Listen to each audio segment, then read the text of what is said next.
31st night বা নববর্ষের আগের রাত উদযাপনের ঐতিহ্যের উৎপত্তি বহু প্রাচীন এবং বিভিন্ন সংস্কৃতির মধ্যে ভিন্ন ভিন্নভাবে প্রভাবিত। এটির মূল ইতিহাস জেনে রাখা যায়। রোম সাম্রাজ্যের যুগে নববর্ষ উদযাপন জানুস দেবতা প্রতি উৎসর্গীকৃত ছিল, যিনি সময়, দাঁত এবং নতুন সূচনার দেবতা হিসাবে পরিচিত। রোমানরা জানুয়ারির প্রথম দিনকে নতুন বছরের সূচনা হিসাবে নির্ধারণ করে। খ্রিস্টান ধর্মমতে 31 ডিসেম্বরকে পোপ সিলভেস্টারের স্মরণে সিলভেস্টার নাইট বলা হতো।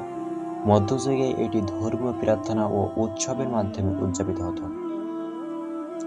1700 সালের পর থেকে ইউরোপ ও আমেরিকায় নববর্ষ উদযাপন আরও প্রথাগত হয়ে ওঠে।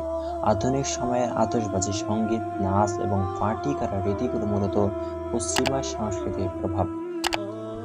বাংলাদেশে 31st নাইটের প্রচলন মূলত উপমহাদেশে ব্রিটিশ শাসনের সময় পশ্চিমা সংস্কৃতির প্রভাব থেকে এসেছে।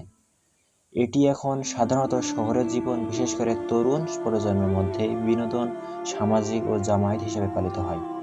31st নাইট মূলত একটি আন্তর্জাতিক উৎসব, যার মূল লক্ষ্য পুরাতন বছরকে বিদায় জানিয়ে নতুন বছরকে আনন্দের সঙ্গে স্বাগত জানানো।